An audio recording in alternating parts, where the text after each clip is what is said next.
Côté, Yépe Azali dans l'Iloba, oh, à Kolendi. En quelques mots, il s'agit de son ligne où il faut se passer pour le Lelo. Lelo ezalaki mokolo oyo tobengisi bandeko na biso ya territoire ya Songololo totalisa bango makambo oyo ezoleka na mboka na biso oyo etali maponomi oyo ezali koya le 23 décembre oyo seni ye moko aponaki parce que balobi seni azali institution indépendante ye moto azali na mokolo oyo aponaka oyo élection ekoki kozala Batio le 23 décembre, le côté Sabango, biso tolobi était le 23 décembre, ba salisa élection na bango, oyo bango moko bakonaki mokolo.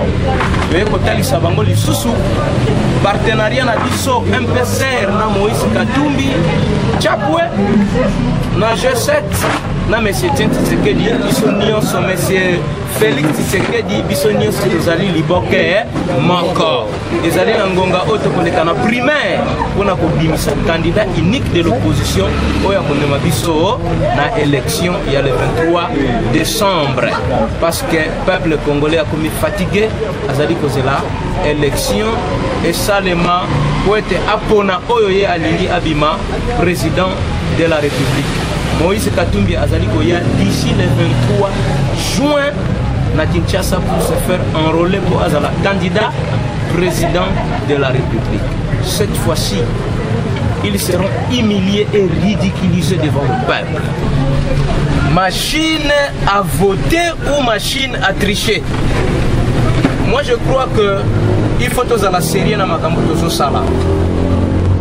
De plus loin, opposition à lobby était à vérifier serveur central parce que dans serveur central babombi 8 millions de voix. Il faut nettoyer serveur central wana nyonso etika la vide parce que machine wana to kondima yango. D'ailleurs, bayebi Songololo le Songololo a toujours voté rouge depuis Mobutu dans le territoire, dans la province du Congo central, bayebi le territoire. Le plus petit, c'est le territoire de Songololo et le territoire de Luozi.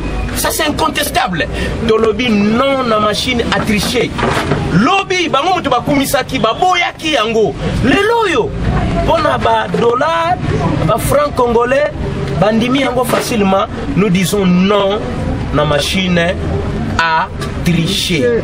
Nous disons non la machine à voler. Ensemble pour la République. Moïse Katumbi Chapwe.